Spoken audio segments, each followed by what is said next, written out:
Hello बच्चों, आज के क्लास में हम लोग बात करने वाले हैं हाइब्रिडाइजेशन के बारे में। यानी किसी भी कंपाउंड में हम लोग ट्रिकली हाइब्रिडाइजेशन का सॉल्व कैसे करेंगे। जैसे ज्यादातर हम लोग देखते हैं कि कॉम्पिटिटिव व्यू ऑफ कॉर्नर से इसका ज्यादातर क्वेश्चन पूछा जाता है। ठीक है, तो चलिए इसको हम लोग ट्रिकली देखते हैं। टॉपिक है हमारा हाइब्रिडाइजेशन। हाइब्रिडाइजेशन कुछ लोग इसको एस से भी डिनोट करते हैं और कुछ लोग इसको जेड से भी करते हैं। ठीक है, तो ये हमारा हाइब्रिडाइजेशन है। बुक में बहुत सारा लेंथी प्रोसेस दिया है, लेकिन हम लोग उसको ट्रिक ऑफ व्यू से बात करते हैं। ठीक है, तो हाइब्रिडाइजेशन निकालेंगे कैसे। सबसे पहले हाइब्रिडाइजेशन निकालने का हम लोग का ट्रिक क्या बनेगा, number of attached atom. Number of attached atom plus lone pair electron. Lone pair electron. तो सबसे पहले हम लोग बात करेंगे किसका नंबर ऑफ अटैच्ड एटम होना चाहिए। तो अगर किसी भी कंपाउंड में, ज्यादातर हम लोग कंपाउंड बाइनरी लेंगे जिसमें दो एलिमेंट रहे, एटम की संख्या ज्यादातर हो सकता है। ठीक है, तो ज्यादातर हाइब्रिडाइजेशन का कॉन्सेप्ट सेंट्रल मेटालिक एटम के लिए ही होता है। तो सबसे पहले कोई भी अगर कंपाउंड लेंगे तो देखेंगे कि वो सेंट्रल एटम कितने एटम से जुड़ा है। तो जितने एटम से जुड़ा होगा वही आपका नंबर ऑफ अटैच्ड एटम होगा और प्लस लोन पेयर इलेक्ट्रॉन। ठीक है, चलिए हम लोग इसको एग्जांपल पे अपना ट्रिक को पुट अप करते हैं। फर्स्ट क्वेश्चन हम लोग लेते हैं CH4, जिसको हम लोग मीथेन बोलते हैं और कहीं ना कहीं इसको मार्स गैस के भी नाम से जाना जाता है। तो मीथेन में सबसे पहले सेंट्रल एटम। सेंट्रल एटम पहचानने का तरीका क्या है, मान लिया जाए कि किसी फैमिली में 3 भाई और 1 बहन है, तो कम संख्या किसकी है, बहन की संख्या कम है। तो जिसकी संख्या कम होती है उसको लाड प्यार भी ज्यादा मिलता है। ठीक है, तो जिसकी संख्या कम होती है उसको हम लोग सेंट्रल एटम के नाम से जानते हैं। तो फर्स्ट ऑफ ऑल CH4 में कार्बन की संख्या कम है, तो ये सेंट्रल एटम बना। तो जब ये सेंट्रल एटम बना तो ये सेंट्रल एटम कितने एटम से जुड़ा है, 4 हाइड्रोजन से जुड़ा है। तो नंबर ऑफ अटैच्ड एटम तो यहाँ पे हो जाएगा 4, जितना से जुड़ा है उतना देख लेंगे।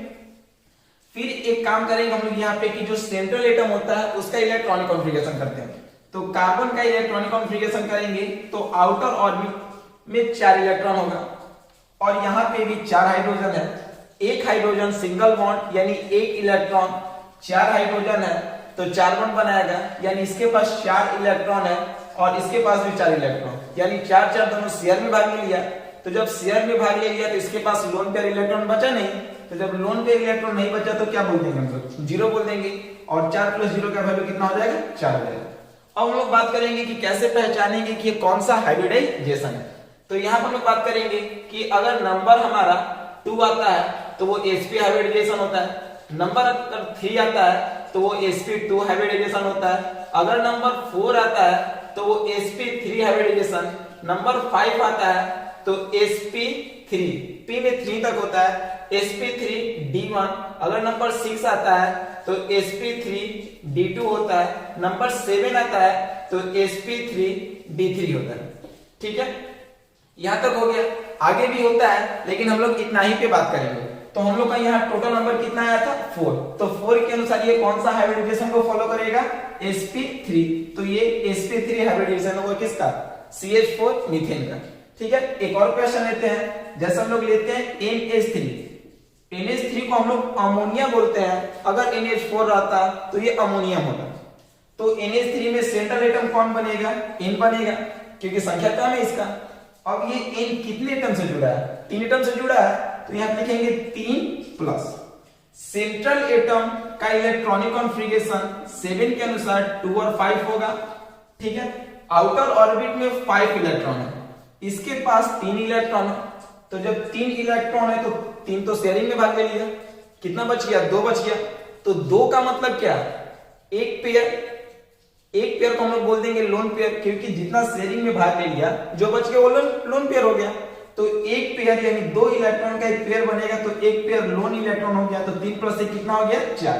तो 4 मिलेगा तो क्या बोलेंगे, sp3, यानी ये भी आपका हाइब्रिडाइजेशन हो गया sp3। ठीक है, तो इस तरीके से हम लोग हाइब्रिडाइजेशन का कॉन्सेप्ट करेंगे। ठीक है, तो चलिए कुछ और एग्जांपल पे हम लोग इसको देखेंगे। जैसे और एग्जांपल हम लोग लेते हैं H2O मॉलिक्यूल। H2O है तो इसमें संख्या क्रम किसका है? ऑक्सीजन का।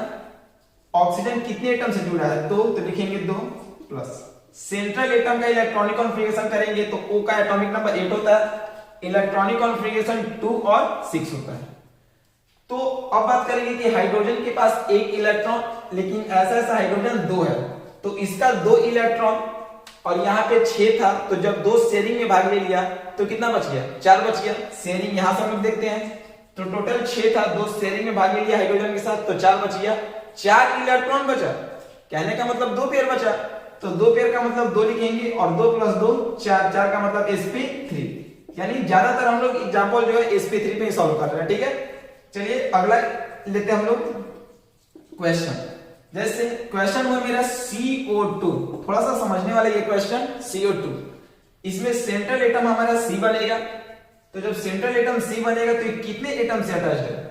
2 से, तो लिखेंगे 2 प्लस सेंट्रल एटम का इलेक्ट्रॉनिक कॉन्फ़िगरेशन लिखेंगे, तो कार्बन का एटॉमिक नंबर 6, इलेक्ट्रॉनिक कॉन्फ़िगरेशन 2 और 4 होगा। ऑक्सीजन है यहां पे, समझिएगा ऑक्सीजन, एक ऑक्सीजन डबल बॉन्ड को फॉलो करता है। डबल बॉन्ड का मतलब 2 इलेक्ट्रॉन, तो यहां पे 2 ऑक्सीजन है तो वो 4 बॉन्ड होगा। 4 बॉन्ड का मतलब 4 इलेक्ट्रॉन, और आउटर ऑर्बिट में 4 है, यानी 4 शेयरिंग में भाग ले लिया, तो लोन पेयर बचा नहीं, तो लोन पेयर इसका कितना हो गया? 0 हो गया। तो 2 + 0 2, यानी ये कौन सा हाइब्रिडाइजेशन हो जाएगा? sp। अगर 2 नंबर आता है तो हम लोग क्या बोलेंगे? sp हाइब्रिडाइजेशन, ठीक है। तो यही तरीका है जिसके चलते हम लोग हाइब्रिडाइजेशन को फॉलो कर सकते हैं, ठीक है। चलिए तो आज के लिए इतना ही रखते हैं। Okay, thanks.